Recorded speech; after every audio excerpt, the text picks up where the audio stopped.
Hello aspirants, welcome back to the channel. So aspirants, বহুত দিন হৈছে মই ভিডিও আনিম ভাবি থাকিছিলো কিন্তু মই ভিডিও আনিবাই পাৰা নাই কিয় বুলি ক'লে ইমান গণ্ডগোল গাইস বৰ্তমান ইমান গণ্ডগোল হৈ আছে বহুত ইমোশনাল এটা পৰিস্থিতি সৃষ্টি হৈছে আমাৰ অসমত বৰ্তমান সো আমি ভাবিছিলো এতিয়া বিটিআৰ শান্তি শক্তি আহি পিনি গটে অসমতে এতিয়া মানে শান্তি হ'ব আমাৰ বিটিআৰটো শান্তি হ'ব বুলি মই ভাবিছিলো কিন্তু এতিয়াতো বৰ্তমান বহুত গণ্ডগোল হে চলি আছে BTR পাৱা only 5 years complete hoise guys BTR poato e 5 years ote iman gondogol guys so ki komaro so yar majoto moi video to anisu aru moi kisuman kota kom aru mor bahut keta fan ase muslim fan ase ba boro subscribers ase bahut kini subscribers ase adivasi subscribers ase ei subscribers bila mok koi thake apni kiyo video ana nai ba ইমান control হৈ আছে এই কন্ট্ৰোলৰ বিষয় আপুনি কিয় কোৱা নাই একো কোৱা নাই এটো কৈ আছে সো ইটো মানে বহুত ইমোশনাল কন্টেন্ট হয় ইটো কাৰণে মই ভিডিওটো বনাব নাছিল কিন্তু আজি কম মই ওকে আজি কম কিন্তু বৰ্তমানত ই ৰিক্সা ডিস্ট্ৰিবিউশন বা মপ মানে পেডেলিং টাকা গাড়ী যিকোনো ইঞ্জিন টাকা গাড়ী ইঞ্জিনত থাকিব পাৰে কিন্তু ই মুপত ই ৰিক্সা ডিস্ট্ৰিবিউশন হ'বলৈ গৈ আছে আমাৰ অসমত ওকে সো ইটো মই ফাৰ্ষ্টত কম ইয়াৰ পিছত এসি এসটি বা এসি নহয় এসটি তো লৈ পিনি যিকিনি গণ্ডগোল হৈছে আমাৰ অসমত ইটো মই আপোনালোকক অলপমান কম ইয়াৰ পিছত মই বিটিআৰ ৰিজাল্টৰ বিষয়ে কম সো ফাৰ্ষ্টতে মই আপোনালোকক ই ৰিক্সা ডিস্ট্ৰিবিউশনৰ ইটো আপোনালোকক কৈ আছো সেতে আপোনালোকে চাবলৈ পাৰে applications are hereby invited along with requisite document from deserving candidates belonging to recognized linguistic minority বুলি কৈছে ইয়াতে linguistic minority not eligible to apply notified minority communities that is Muslim, Christian, Buddhist, Sikh, Jain and Parsi তেওলকে এটো apply কৰিবলৈ নোৱাৰিব linguistic minority বুলি কৈছে linguistic minority to বৰ্তমান আমাৰ যে ট্ৰাইবেল জনে হিন্দুইজম আছে ওকে বা বেলেগ ধৰ্ম জনে লৈছে যাৰ আছে তেওলকক linguistic minority বুলি কোৱা হয় আমাৰ বেঙ্গলী তেওলকেও মানে মাইনৰিটি শট পৰে বা হিন্দি স্পিকিং জনে কৰে তেওলকেও মানে মাইনৰিটি কমিউনিটি শট পৰে আৰু ট্ৰাইবেল জনটো আমি বড়ো ৰাভা গাৰো তেওলকেও ইটো এপ্লাই কৰিবলৈ পাৰিব ওকে আৰু নেম অফ দা স্কিম বুলি ইয়াতে দিছে okay name of the scheme তো ইয়াতে দুটা distribution of e rickshaw and distribution of mop বুলি কৈছে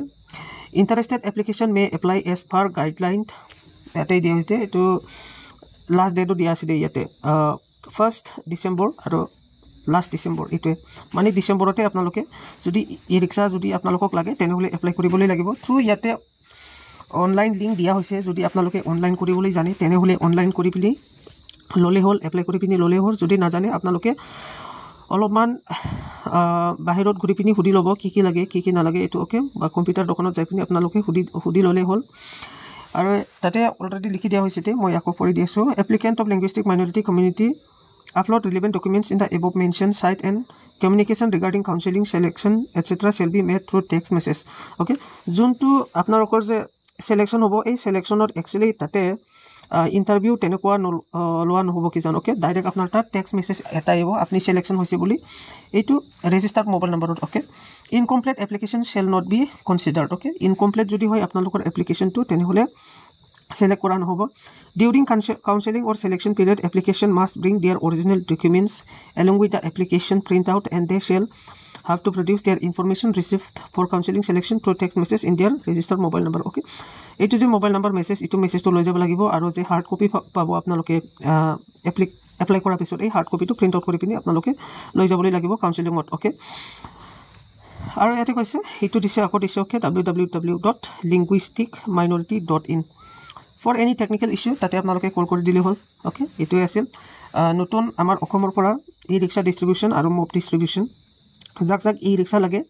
আৰু এই ৰিক্সা সো একচুয়ালি ফ্ৰীতে ডিস্ট্ৰিবিউশন কৰা হ'ব কি জান ওকে ডিস্ট্ৰিবিউশন ই ৰিক্সা কোৱা মতে কিনে ইয়াতে কফি লিখা নাই সো পিছে মই ডিসকাস কৰিম এতিয়া বহুত হাল্লা হৈ আছে এসটি টু ওকে মই আপোনালোকক দেখাই আছো একচুয়ালি মই জবৰ কথা কৈ পিনি আপোনালোকক এসটি টু মই আপোনালোকক বুজাবলৈ চেষ্টা কৰিম যদি বুজাবা নোৱাৰে মোক ক্ষমা কৰি দিলে হল সো ফাৰ্ষ্টত আপোনালোকে চাই লব ইটো হৈছে আমাৰ ৰেলৱে গ্ৰুপ ডি আহিছিল ওকে ৰেলৱে গ্ৰুপ ডিত আমাৰ অসমত যে ইউআৰ এই ইউআৰৰ total reservation তো নহয় যেনিবা ইউআৰ বুলি ক'বলৈ লাগিব 828টা আহিছে SC টো আহিছে 309 ST টো আহিছে 153 OBC টো আহিছে 552 আৰু EWS টো আহিছে 206 সো আপোনালোকে বহুতে ভাবে যে জেনাৰেল ক্যাটাগৰীত ৰিজাৰ্ভেশন নাহি বুলি আপোনালোকে ভাবে কিন্তু জেনাৰেল ক্যাটাগৰীত ৰিজাৰ্ভেশন আহে এই EWS টোৱে জেনাৰেল ক্যাটাগৰীৰ ৰিজাৰ্ভেশন হয় ইয়াতে আছে আপোনালোকে চাবলৈ পাৰে 206 ওকে 206 টাটো ইটো হৈছে জেনাৰেল ক্যাটাগৰীৰ ইকোনমিক্যালি উইকাৰ সেকশন ৰিজাৰ্ভেশন ইয়াৰ পিছত যদি আপোনালোকে চাই সবচে কম তাতে ST আছে ওকে ইমান কম কিয় হৈছে বুলি ক'লে ইয়াতে এটা reservation system already bill pass কৰা হৈছে সেন্ট্ৰাল গভৰ্ণমেন্টৰ পৰা এই তাতে বিল পাস হোৱাটো only 7.5 ওকে only 7.5 তাতে আছে STP টো অল নৰ্থ ইষ্টত STP ৰ কাৰণে সো তাতে আপোনালোকে চাবলৈ পাৰে কিমান কম আহে তো এটা মই বৰ্তমান আপোনালোকক আমাৰ অসমৰটো কম ওকে আৰু সেন্ট্ৰাল গভৰ্ণমেন্টত মই আপোনালোকক কৈ আছো গাইস ইয়াতে STH বা বৰ্তমান আমাৰ অসমত যদি ST দিয়ে তিনিটা ST হ'ব বুলি কৈ আছে STP ওকে STB ইয়াৰ পিছত হ'ব STH ওকে STH ইয়াৰ পিছত হ'ব STB বুলি কৈ আছে ওকে আপোনালোকে STP হলিও আপোনালোকে 7.5% তে আহিব আপোনালোকে STH হলিও 7.5% তে আহিব আপোনালোকে ST ভ্যালি হলিও আপোনালোকে 7.5% তে হ'ব সো ইটো কাৰণে ইয়াতে only 153 টা ভ্যাকেন্সিজ তাতে থাকিব ওকে সো ইয়াৰ কাৰণে ইয়াতে কম্পিটিশনটো আৰু বেছিকে হাই হৈ যাব ইয়াৰ পিছত মই আপোনালোকক কৈ আছো এতিয়া 7.5 টো হল আপোনাৰ এইটো সেন্ট্ৰাল গভৰ্ণমেন্টৰ এটা আহিছে আমি ষ্টেট গভৰ্ণমেন্টত আমাক 10% দিয়া হয় ST 10% অফ ইটো 10% নহয় গাইস ইটো কিয় 10% নহয় ইটো মই কৈ আছো আমাৰ অসম গভৰ্ণমেন্টত বা অসমত ST আৰু STP আৰু STH আছে STP আৰু STH আছে ইয়াতে STP ত 5% দিয়া হয় আৰু STH ত 5% হয় সো বহুত কম ৰিজাৰ্ভেশন থাকে সো ইটো কাৰণে মোক বহুতে সুধিছে কি ইফেক্ট হ'ব বুলিও কৈ আছে বহুত ইফেক্ট হ'ব বুলিও কৈ আছে ইয়াৰ পিছত সেন্ট্ৰাল গভৰ্ণমেন্ট জবটো অনলি ৰেলৱে জব নহয় সেন্ট্ৰাল গভৰ্ণমেন্ট বহুত জব আছে ফৰ এক্সাম্পল যদি আপোনালোকে IAS IPS হ'বলৈ বিচাৰে তেনে হলে UPSC দিবলৈ লাগিব CBI ত যদি কাম কৰিবলৈ বিচাৰে মিনিষ্ট্ৰীত যদি কাম কৰিবলৈ বিচাৰে তেনে হলে আপোনালোকে SSC এক্সাম দিবলৈ লাগিব ওকে ইটো হৈছে সেন্ট্রাল এক্সাম ইয়াৰ পিছত ইন্টেলিজেন্স ব্যুৰো ইটো সেন্ট্ৰাল গভৰ্ণমেন্ট জব ইয়াতেও বহুত কম ভ্যাকেন্সিজ থাকে ইয়াৰ পিছত আপোনাৰ আহিল যদি আপোনালোকে বেংকিং সেক্টৰত কাম কৰিবলৈ বিচাৰে তেনে হলে বেংকিং সেক্টৰত আপোনালোকে নিজে জানি বহুত কম ভ্যাকেন্সিজ আহে ST only 4-5 তেনেকুৱা ভ্যাকেন্সিজ থাকে আজিকালি 4 5 6 7 8 maximum 10 11 13 maximum ইমান কম আহে কিন্তু সবচে বেছি 4 5 6 এ আহে সো তেনেহলে কম্পিটিশন কিমান হাই হৈ যাব আৰু ইয়াতে 4 5 6 টো ইয়াতে কোনোবা STP STH STV তেনেকুৱা ডিভাইডেড নাথাকে ইয়াতে only ST বুলি আহিব সো জবৰ ক্ষেত্ৰত কিন্তু বহুত বেয়াকে ফাসি যাব ST বিলাক কিন্তু গভৰ্ণমেন্টে এতিয়া বৰ্তমানত কৈ আছে বা মই আপোনালোকক এক্সপ্লেইন কৰিবলৈ বিচাৰিম এতিয়ালৈকে গভৰ্ণমেন্টে কৈ আছে কিন্তু লিখি পিনি এতিয়ালৈকে পাবলিশ কৰা নাই দেই গভৰ্ণমেন্টে কি বিচাৰিছে ইটো লিখি পিনি এতিয়ালৈকে পাবলিশ কৰা নাই গভৰ্ণমেন্টে কৈছে যে যি অলৰেডি ST আছে STPH STP and STH তেওঁলোকক ক্ষতি নকৰাকে ST দিব বুলি কৈছে আৰু যদি এনেকুৱা কৈছে I will agree যদি STP STH তো যদি ক্ষতি নহয় STV দিলে তেনে হলে মোৰ ইয়াতে এগ্ৰি আছে কিন্তু ইয়াতে কিছুমান টাৰ্মছ এণ্ড কণ্ডিশনছ থাকিব এই টাৰ্মছ এণ্ড কণ্ডিশন তো মই আপোনালোকক কৈ আছো বৰ্তমান SC STP আৰু STH আছে STH আৰু বৰ্তমান আৰু নেক্সট যদি বাইচেন্স আহে STB সো STB ৰ কাৰণে আমাৰ STP 5% থাকিবই লাগিব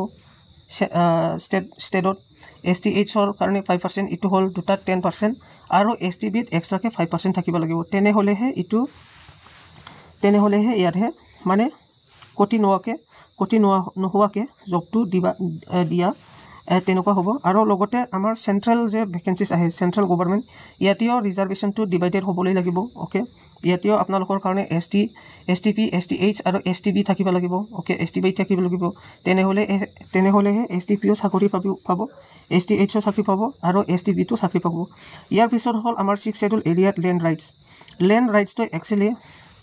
যে STB ওকে যে STB পাই বৰ্তমান 6th schedule এৰিয়াত মানে নন ট্ৰাইবেল মানুহে বাহিৰৰ মানুহে এই ট্ৰাইবেল এৰিয়াৰ বাহিৰৰ মানুহে 6th schedule এৰিয়াৰ বাহিৰৰ মানুহে মানে মাটি কিনিবলৈ নাপায় সো তেনেকৈ মানে STB এই STBটো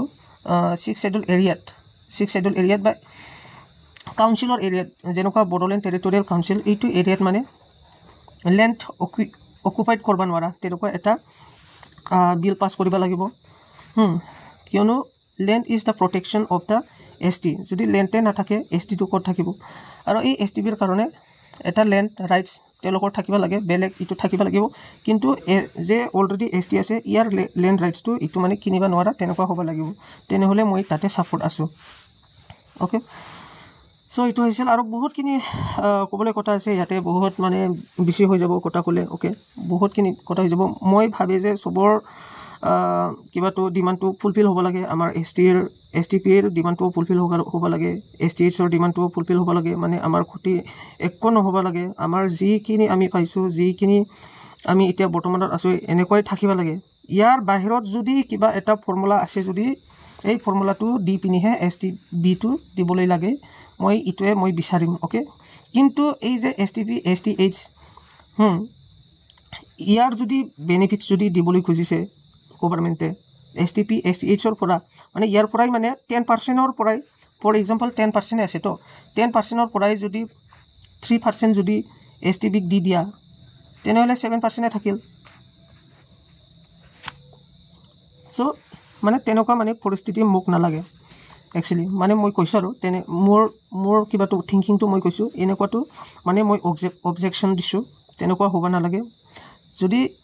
10% বৰ্তমানত আছে তেনেহ'লে যে নতুন STB ইয়াৰ কাৰণে 15% হ'ব লাগিব 5% এক্সট্ৰা তেওঁলোকৰ ৰিজাৰ্ভেশ্যন থাকিব লাগিব ষ্টেটতো থাকিব লাগিব ওকে ষ্টেটতো থাকিব লাগিব প্লাছ চেণ্ট্ৰেল জবতো থাকিব লাগিব তেনেহ'লেহে আমি জবটো পাব ওকে STP জবটো পাবলৈ পাৰিব STH জবটো পাবলৈ পাৰিব কিয়নো STB লগত কম্পিটিশ্যন কৰাটো ইজ নট ইজি সবে জানে এইটো ওকে সো আজি মই গাইজ ভিডিঅ'টো ইয়াতে বন্ধ কৰি দিছোঁ যদি আপোনালোকে মোৰ ভিডিঅ'টো ভাল লাগছে তেনেহ'লে please like share subscribe and hit the bell icon আৰু 3rd গ্ৰেড 4th গ্ৰেডৰ যে মই কিবা এটা ক'ম বুলি কৈছিলোঁ এইটো আজি মই নকওঁ ভিডিঅ'টো নহ'লে বেছি দীঘল হৈ যাব থেংক ইউ ছ' মাছ